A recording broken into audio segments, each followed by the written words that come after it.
안녕하세요, 이남수입니다. 오늘은 무슨 얘기를 가져왔게요? 쌍둥이 태아보험을 준비하시는 제 산모님들이 제일 많이 문의를 해주셨던 그런 부분에 대해서 오늘은 간략하게 좀 설명을 드리려고 하는데요. 이 영상을 보시고 나서 설계사와 조금 더 수월하게 진행이 될 수 있지 않을까 하는 마음에 준비를 해봤습니다. 도움이 되셨으면 좋겠습니다.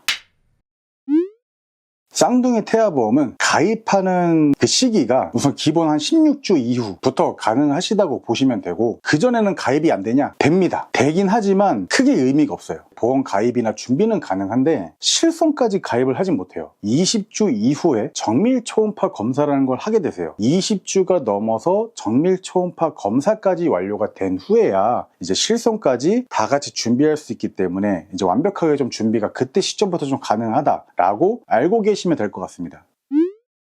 가능은 합니다. 우선 가능은 합니다만 저는 실손만 가입하는 거는 추천드리진 않아요. 쌍둥이 고객님들한테는 꼭 종합보험도 같이 준비를 하시기를 좀 권장드립니다.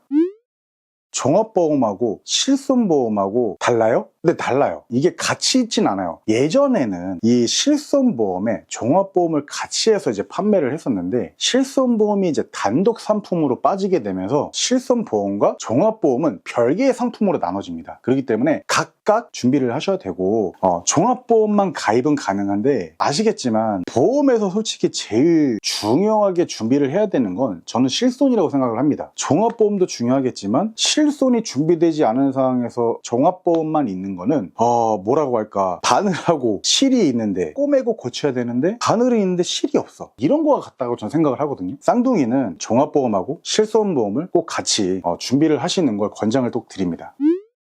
일반적으로 보험 가입을 할 때는 서류가 보통 필요하진 않거든요. 알릴 의무사항에 대한 고지사항만 알려주면 되는데 쌍둥이 태아보험은 다릅니다. 완전히 다릅니다. 쌍둥이 태아보험을 준비하기 위해서는 보험사에 이제 심사를 좀 거쳐야 돼요. 근데 이 심사를 받기 위해서는 필요한 서류들이 있는데, 첫 번째로 1차, 2차 쿼드 기형아 검사 결과지라고 하거든요. 기형아 검사를 1차 때 받으시고 2차까지 받게 됩니다. 그거에 대한 검사 결과지가 필요하고요. 근데 제가 기형아 검사는 하지 않고 니프티 검사나 양수 검사로 했는데 혹시 이 부분이 대체가 가능한가요? 물어보시는 사모님들이 계세요. 가능합니다. 요즘에 이제 아무래도 이제 시험관리나 인공수정을 많이 하셨기 때문에 고위험 산모분들이 많이 계실 거란 말이에요. 기형아 검사보다 니프티 검사나 이제 양수 검사인 염색체 검사를 통해서 좀 더 정확하게 조금 검사를 하시는 분들이 많단 말이에요. 니프티 검사 결과지나 양수 검사로 하셔서 결과지로 대체하실 수 있다. 두 번째, 외래 기록자가 있어요. 사모님들이 주기적으로 이제 산부인과를 진료보러 다니시잖아요. 그런 진료보는 기록들을 남겨놓는 게 진료 외래 기록자라고 해요.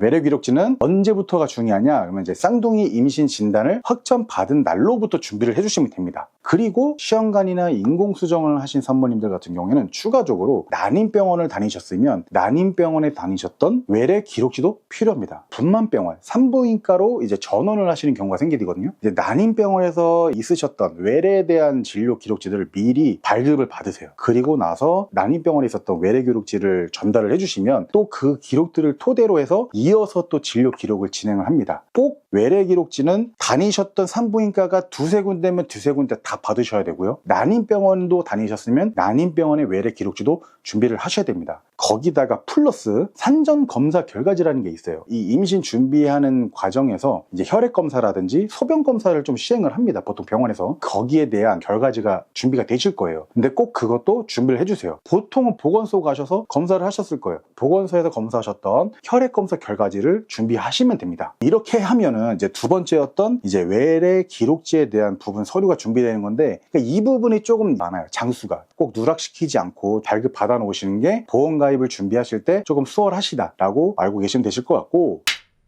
그 다음에 이제 세 번째, 정밀 초음파 검사 결과지입니다. 이제 정밀 초음파 검사는 좀 더 세밀하게 아이의 상태를 살펴보는 검사라고 할 수 있거든요. 이 검사가 20주에서 22주 사이에 보통 검사를 많이 해요. 근데 좀 늦는 병원은 23주에서 24주에서 검사하는 병원들도 있긴 하거든요. 이거를 미리 설계사하고 조금 얘기를 해놓으시는 게 좋아요. 22주까지 보험 가입을 하는 게 아니라 23주, 25주, 28주에 보험 가입 다 할 수 있어요. 이 22주란 말이 왜 나왔냐면 22주 안에 가입을 해야 선천성이나 태아암이나 뭐 태아 특약이나 이런 걸 준비할 수 있다고 보통 알고 계시단 말이에요. 22주가 넘어서 정밀 초음파 검사를 받으시는 고객님들은 이것 때문에 원래 다니던 분만병원이 아닌 다른 서브 병원에서 정밀 초음파 검사를 당겨서 받으시는 분들도 계세요. 일부러 22주 안에 보험 가입을 좀 빨리 하고 싶다거나 준비를 하고 싶어하는 고객님들이 계시기 때문에 다니던 분만병원이 23주에서 24주에 정밀 초음파 검사를 한다 그러면은 빠르게 검사하실 수 있는 곳에 가서 검사를 받으셔도 됩니다. 여기에서 가장 중요한 거, 정밀 초음파 검사를 하면은 만약에 아이들이 잘 안 보여주는 경우도 있어요. 뭐 이렇게 엉키고 막 엎드려 있고 뒤집어 있고 하다 보면은 뭐 손가락이 잘 안 보일 수도 있고 귀가 안 보일 수도 있고 코가 안 보일 수도 있고 막. 근데 이게 중요한 게 뭐냐면 정밀 초음파 검사 결과지에 뭐 첫 번째 아이의 손가락이 보이지 않았다, 뭐 두 번째 아이의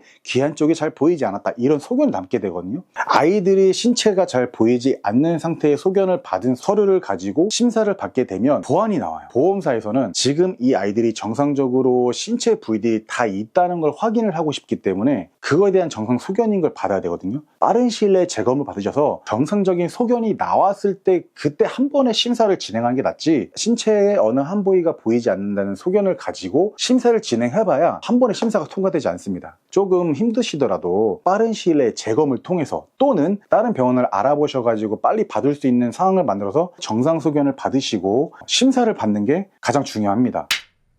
마지막으로 소견서입니다. 소견서에 이제 의사분께서 내용을 남겨주실 때 기본적으로 3가지만 기재를 해주시면 되는데, 임신 주수, 육모막과 양막 개수, 현재까지 검사상에 태아하고 산모에게 이상 소견이 없다는 내용만 기재되면 되긴 하는데요. 근데 이게 보험사마다 보는 심사 기준이 좀 틀려요. 어느 보험사는 이 3가지에 대한 내용만 들어가면 되는데, 추가적으로 지금 산모님의 키나 몸무게, 혈압, 그리고 자궁 경부 길이, 이거를 좀 필수적으로 요청하는 보험사들이 있어요. 산모님의 키, 몸무게, 혈압 수치는 외래 기록지에 보통은 적혀 있는 경우들도 많이 있거든요. 적혀 있지 않으면 소견서에 좀 적어 주시는 게 좋습니다. 그리고 보통은 정밀 초음파 검사를 하게 되면 그 검사 결과지에 자궁 경부 길이가 기재되는 경우들이 있어요. 근데 그것도 빠지게 된다, 외래 기록지에도 그 내용이 빠졌다 하면은 소견서에 적어주시는 게 좋아요. 모든 보험사들이 이 내용을 다 요청하는 건 아니지만 필요로 하는 보험사들이 있기 때문에 제가 말씀을 드리는 거고, 원하시는 보험사로 심사를 바로 넣어서 가입이 되면 좋겠지만 그게 안 되면 차선 책임 보험사들을 분명히 또 심사를 진행을 해야 된단 말이에요. 거기에 각각 맞춰서 소견서를 매번 준비하실 수는 없어요. 서류 발급 비용도 계속 발생을 하실 거고, 병원을 2번, 3번 재방문하셔가지고 또 서류를 발급받아야 되는 그런 번거로움이 생길 수 있거든요. 미리 이 내용들을 체크하셨다가 주치의분께 요청을 하시면 이 내용들 다 기재해드려요. 미리 좀 체크하셔서 준비하셨으면 좋겠습니다.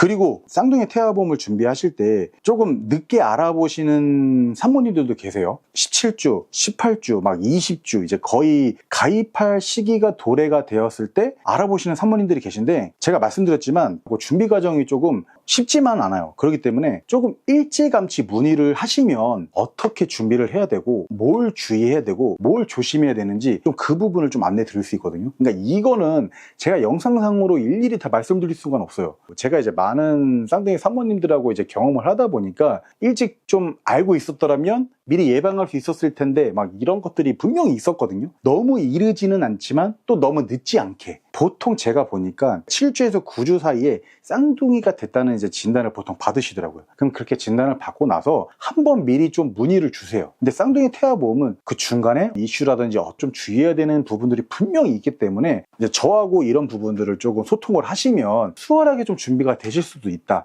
이 부분을 좀 말씀드리고 싶어요. 산모님들은 보험에 대해서 잘 알고 계신 것도 아니고 준비하는 것들에서 이제 잘 모르시기 때문에 궁금한 점이 굉장히 많단 말이에요. 오늘 이 영상으로 알려드린 내용을 숙지하시고 준비를 하신다 그러면은 분명히 설계사와 보험 가입을 준비하시는 데 도움이 되실 겁니다. 분명히 도움이 됩니다. 쌍둥이 임신을 정말 축하드리고요. 순산하시기를 응원하겠습니다.